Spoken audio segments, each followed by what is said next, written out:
Eh bien bonjour, bonsoir, j'espère que vous allez bien, c'est Flo. Et aujourd'hui on se retrouve pour une nouvelle vidéo actualité autour de My Hero Academia. Et aujourd'hui, comme vous l'avez vu passer depuis quelques jours déjà, nous allons parler du tome 36 collector de My Hero Academia. Alors dans cette vidéo nous allons parler du contenu, du prix, de sa date de sortie, etc. De tout ce qu'il y a à voir là-dessus. Donc avant que la vidéo ne commence, je vous rappelle, si vous voulez me soutenir sur les prochaines vidéos, n'oubliez pas de vous abonner à la chaîne et donc c'est parti. Alors dans un premier temps nous avons le visuel du coffret en lui-même collector. Donc, nous avons une grosse illustration de Shoto, magnifique, on le voit utiliser à la fois sa glace et ses flammes, c'est vraiment très beau. Nous avons pour titre 2 points incandescents.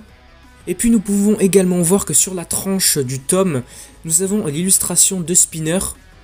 Ensuite donc nous avons le visuel du tome numéro 36 classique, nous avons la jaquette avant. Donc nous avons Dabi contre Shoto utilisant la glace, le feu et tout, c'est vraiment impressionnant avec des flammes bleues, des flammes rouges. Tant qu'on y est, je vais vous présenter la dernière de couverture du tome classique. La voici, donc nous avons le perso de Jiro avec quelques images d'illustration un petit peu sur le côté, bon voilà, c'est quand même sympa. Alors ensuite avec ça, dans le collector, nous avons une jaquette alternative. Ici, comme on l'a vu, nous avons la jaquette classique avec Dabi et Shoto. Mais j'imagine que la jaquette alternative sera sûrement l'illustration du coffret, donc avec Shoto.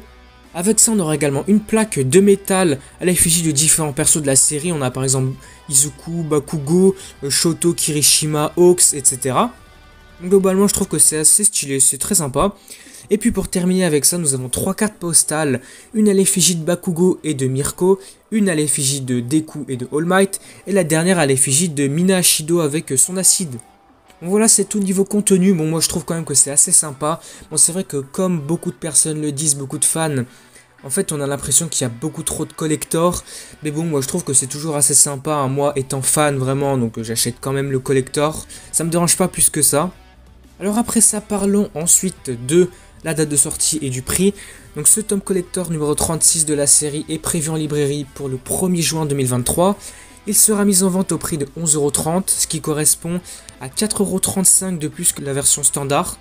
Et puis évidemment, cette version collector est déjà mise en vente, donc avec les précommandes, vous pouvez déjà la précommander sur différents sites.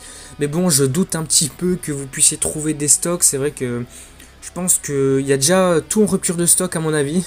Bon voilà, après tout ça, nous allons parler du synopsis du tome ainsi que les chapitres qu'on aura à l'intérieur. Concernant le synopsis, le résumé du tome, donc c'est ce qu'il y aura à l'arrière du tome. Afin de laisser à Endeavor une liberté de mouvement cruciale à l'approche du combat final, Shoto affronte son frère Toya, plus connu sous le nom de Crématorium, mais son pouvoir sera-t-il suffisant pour lutter contre la haine et la rancœur qui animent son aîné depuis des années? Et puis pour terminer cette vidéo, nous allons voir les chapitres à l'intérieur du tome. Donc ce tome va aborder les chapitres 351 jusqu'à 362.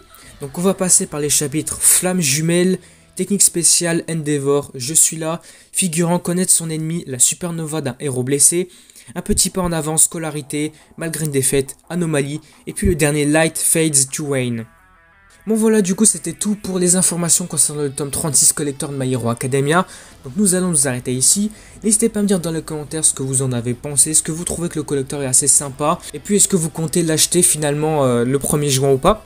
Bon, dans mon cas, je pense que oui, forcément, je vais me le prendre avec le tome classique, j'imagine, pour avoir la jaquette réversible et la normale. Moi, je fais toujours ça. Et puis comme ça me permettra de faire une petite vidéo unboxing également.